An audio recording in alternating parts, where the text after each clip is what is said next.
Assalamualaikum warahmatullahi wabarakatuh. Halo semuanya, balik lagi bersama saya Amelia Nurseha di Learning Journal Penulisan Berita dan Artikel pada pertemuan ke-12. Nah, pertemuan ke-12 kemarin kita disembahkan dengan materi dari kelompok 2, yaitu tentang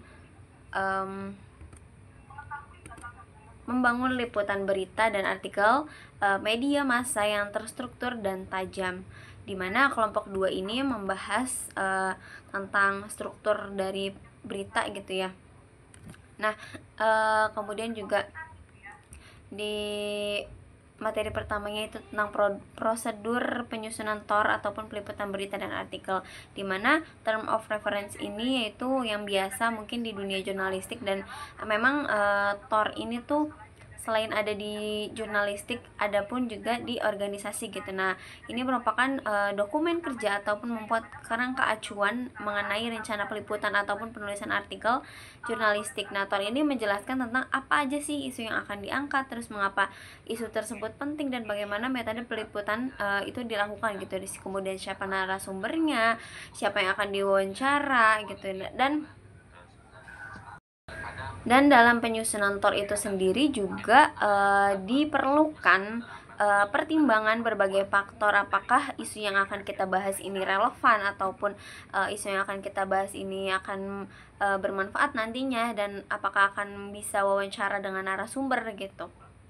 Nah, perlu dalam penyusunan TOR ini perlu mempertimbangkan beberapa hal gitu ya.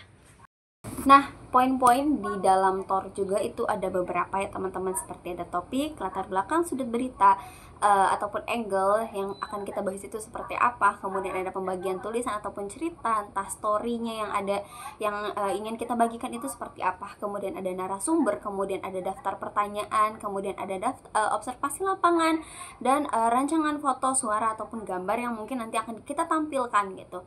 Nah, adapun rancangan grafisnya juga itu akan dipikirkan secara matang-matang gitu ya, untuk bagaimana nih kita bisa menyusun berita ini gitu ya melalui TOR ini gitu.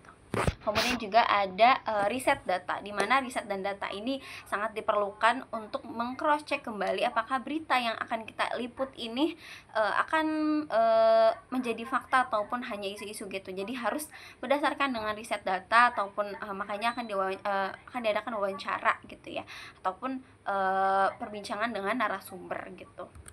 Nah, ada pun juga komponen TOR dalam peliputan berita dan artikel di media massa, di mana TOR ini dalam peliputan berita dan artikel ini merupakan dokumen yang berfungsi sebagai pedoman bagi jurnalis untuk bisa memastikan berita yang akan disajikan ini akan terarah dan sesuai dengan apa yang sudah dikaji gitu ya.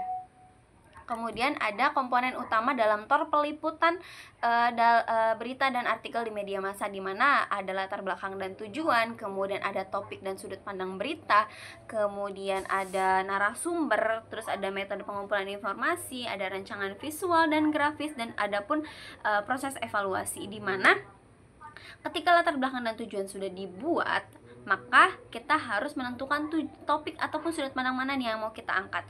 Kemudian narasumber siapa aja yang mungkin akan kita wawancarai, entah itu korban ataupun warga sekitar. Itu kalau in the case kita dalam berita, fenomena ataupun kasus-kasus gitu ya, yang mungkin akan mewawancarai narasumber ataupun orang sekitar. Kemudian ada metode pengumpulan informasi, di mana kita mengumpulkan informasi, baik kalau in the case dalam berita gitu ya, kita harus mengumpulkan orang-orang sekitar nih, oh kejadiannya seperti ini, itu makanya diadakan metode pengumpulan informasinya. Kemudian ada rancangan visual dan grafis, di mana visual dan grafis ini juga berfungsi untuk para pembaca itu tertarik dengan apa yang kita sajikan gitu, dan kemudian kita evaluasi kira-kira berita yang kita angkat ini apakah akan bermanfaat nantinya, ataupun apakah rame gitu dibaca sama orang-orang atau enggak gitu. Nah, itu juga menjadi proses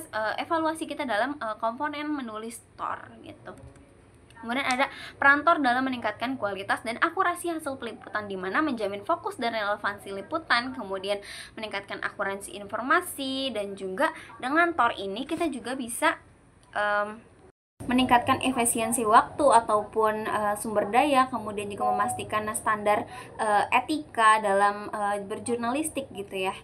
Nah, selanjutnya juga ada faktor-faktor yang mempengaruhi keberhasilan TOR dalam peliputan, di mana kejelasan tujuan peliputan ini juga harus jelas, kemudian ruang lingkup dan isunya harus tepat, dan ketersediaan data awal dan latar belakang yang kuat, gimana kita bisa untuk ngambil berita itu. Kemudian ada penentuan narasumber kunci yang akurat, di mana mungkin dia itu ibu korban, keluarga korban, ataupun tetangga korban gitu ya. Adapun perencanaan waktu dan logistik yang mumpuni gitu, dan juga ada kesesuaian dengan nilai-nilai yang ada di berita, dan evaluasi dan umpan balik dari peliputan sebelumnya gitu. Dan kemudian juga ada upaya media massa mengatasi hambatan dalam penyusunan dan pelaksanaan TOR, yaitu dengan menyebarkan informasi dan edukasi publik, kemudian kolaborasi dan diskusi dengan publik, kemudian pemanfaatan teknologi dan inovasi digital, dan juga dan menekankan pada transparansi dan akuntabilitas. Kemudian ada advokasi, penguatan kebijakan, dan strategi komunikasi, di mana mungkin dalam hambatan dalam menyusun TOR ini tuh ada beberapa ya teman-teman. Nah, ini upaya-upayanya. Dan kemudian ada Pak Padi sempat menjelaskan bahwa perbedaan TOR dengan proposal itu apa gitu ya. Nah, TOR dan proposal ini adalah dua hal yang mungkin mirip gitu ya, tapi ada hal yang membedakan. Yang pertama dan satu-satunya yang bisa membedakan yaitu kalau TOR itu anggarannya sudah ada, tapi proposal itu anggarannya belum ada, baru masih rencana. Nah, adapun juga kemarin pertanyaan tentang siapa sih yang menulis TOR ini. Nah, TOR ini tuh ditulis oleh manajer ataupun redaktur gitu ya. Nah, adapun pertanyaan-pertanyaan kemarin dalam diskusi kemarin tuh sangat menarik ya, dan juga teman-teman pasti sudah paham gitu, di kelas dijelaskan gitu. Dan mungkin itu saja yang bisa saya sampaikan, kurang dan lebihnya mohon maaf. Wassalamualaikum warahmatullahi wabarakatuh.